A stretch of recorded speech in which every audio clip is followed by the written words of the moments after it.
नमस्कार, Saroj cooking world मराठीमध्ये आपलं स्वागत आहे.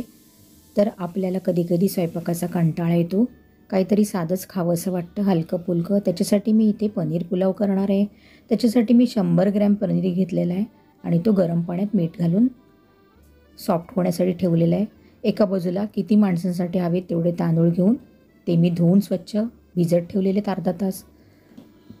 एका बाजूला टोप गरम करून घेतलं आहे, त्यात तेल घातलं आहे, 1 चमचा साजूक तूप घातलं आहे आणि गरम करून घेतलं आहे. नंतर त्याच्यात अर्धा चमचा जिरे, 2-3 लवंगा, 2-3 दालचिनीचे तुकडे, 3 हिरव्या मिरच्या घेतल्यात, त्या तिखट आहेत त्या घालून घ्यायच्यात. 1 ठेचलेली वेलची घातली, तमालपत्र घेतली 2-3, ती चांगली परतवून घ्यायची. फोडणी आपल्याला थोडंसं हिंग घालायचं आहे. 1 उभा चिरलेला कांदा बारीक असं चिरून घ्यायचा आणि तो पण त्याच्याबरोबर परतून घ्यायचा आहे. थोडा वेळ आपल्याला परतून झाकून ठेवायचं आहे कांदा, जेणेकरून जरा मऊ पडेल.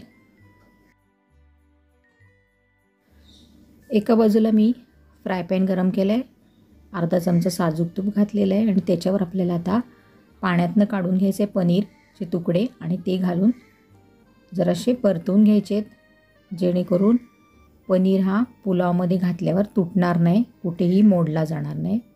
म्हणून तांबूस रंगावर त्याला परतवून घ्यायचे.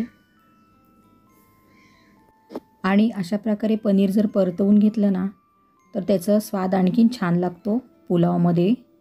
किंवा पनीरचा आपण मसाला, पनीर मसाला केला किंवा आणखीन कुठल्या भाजीत घातलं तरी असं परतवून घ्यायचं थोडं, खूप छान त्याला स्वाद येतो पनीरला. तर एका बाजूला आपला कांदा लाल झालेला आहे. आता आपण त्याच्यात 1 बारीक चिरलेला टोमॅटो घालून घेणार आहोत, तो सुद्धा चांगला परतवून घ्यायचा आहे. इथे 1 चमचा आपल्याला आलं लसूण मिरचीची पेस्ट घालून घ्यायची. ती चांगली परतल्यावर थोडंसं मीठ घालायचं आहे आणि कांदा आणि टोमॅटो चांगलं ढवळून घ्यायचं आहे. आता आपल्याला याच्यात अर्धा चमचा हळद, अर्धा चमचा जिरे पावडर आणि अर्धा चमचा गरम मसाला घालून चांगलं ढवळून घ्यायचं आहे. आता झाकण देऊन आपल्याला 2-3 मिनटं झाकून ठेवायचं आहे.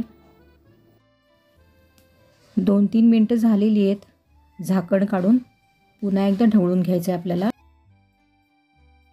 आणि इथे 2 चमचे मी साय घातलेली आहे, तुम्ही दहीसुद्धा घालू शकता. ह्यानी पुलावला आणखीन स्वाद चांगला येतो. परतून घ्यायचे आणि आपल्याला हे धुवून ठेवलेले स्वच्छ धुतलेले तांदूळ घालून घ्यायचे.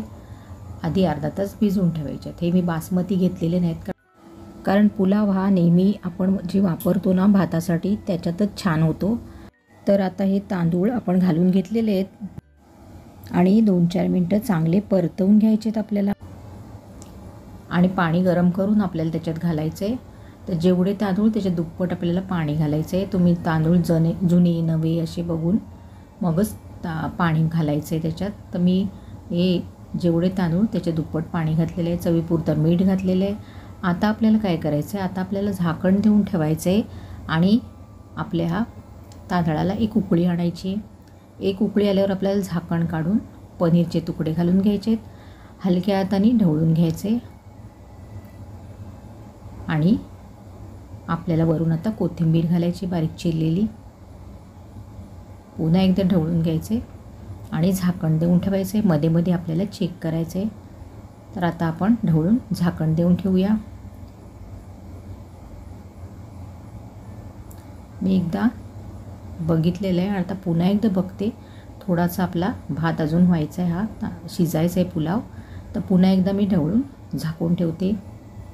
तर आपला आता पुलाव हा खाण्यासाठी रेडी झालेला आहे. लोणचं, पापड, कोशिंबीर ह्याच्याबरोबर हा हलका फुलका पुलाव खूप छान लागतो. आणि असे भाताचे प्रकार आमच्याकडे पुलाव वगैरे गणपतीत रात्रीच्या जेवणासाठी केले जातात, ते मी तुमच्याबरोबर शेअर करत आहे. तर कशी वाटली रेसिपी नक्की ट्राय करा. लाईक, शेअर, सबस्क्राईब करा आणि सरोज कुकिंग वर्ल्डला पुन्हा भेट द्या. रेसिपी संपूर्ण बघितल्याबद्दल धन्यवाद.